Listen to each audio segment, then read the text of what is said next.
Hey guys, so this week's reading, On the Road by Jack Kerouac, really took me by surprise because I normally like stories that have like a storyline with a plot and like the climax and situations constantly happening and you're always trying to figure it out as a reader. Um, this book didn't follow that rule, but I still really enjoyed it as far as the flow of the book and the way that it was written, and that's something I wrote about in my reflection. Um, just to go over what everyone else wrote in their reflections, Sydney wrote about how the structure of the book was fast-paced and no punctuation. It was almost written as one long paragraph, she said,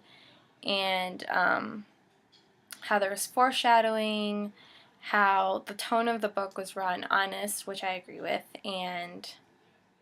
yeah, India wrote about how the location correlates to the identity that Sal is having with himself and his life,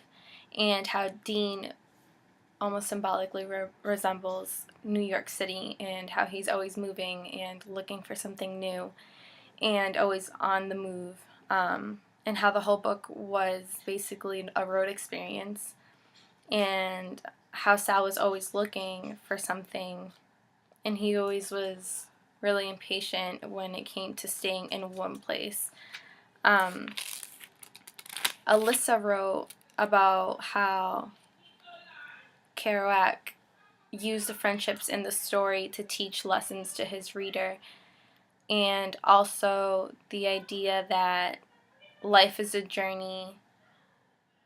and it's presented like through the structure of the book. Um, I personally wrote about the writing technique of continuity. The book was very, very easy to read because it was all flowing with one another.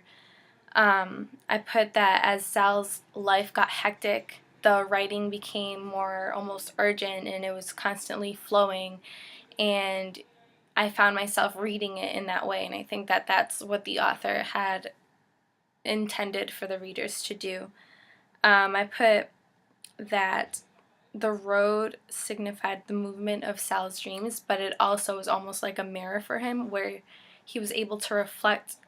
on his life whenever he was on the road. And he never really did that when he was stuck at Texas or San Francisco or New York, and he was always, were the places where he was actually constantly trying to get away from, even though he was looking to be there in the beginning. So overall, the flow helps the readers engage with the story.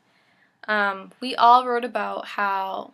Sal was constantly looking for something and how the road signified that for him, and how it was just a constant movement throughout the book, and the author made that clear with his writing. So my question comes in with the character development between Dean and Sal, and I find it very interesting that they started kind of on different sides of the spectrum, and then they eventually ended up switching, where Dean started off as this confident man looking and always in search for something, but always confident in what he was doing, where Sal was also looking for something, but he was more so like the weak character following in Dean's footsteps, and somewhere along the road they ended up switching. So I guess my question would be, what is it, or what experience was it that took Sal and Dean and kind of made those characters develop the way they did? They were constantly doing the same thing, and they were constantly kind of on the same page, but somehow something happened and they ended up switching, and I'm just wondering what you guys think about that, how they got there, and what influences did they have on either side of their lives that led them to get there. If that doesn't make sense, just let me know. I will try and make that clear, but yeah, I really enjoyed it.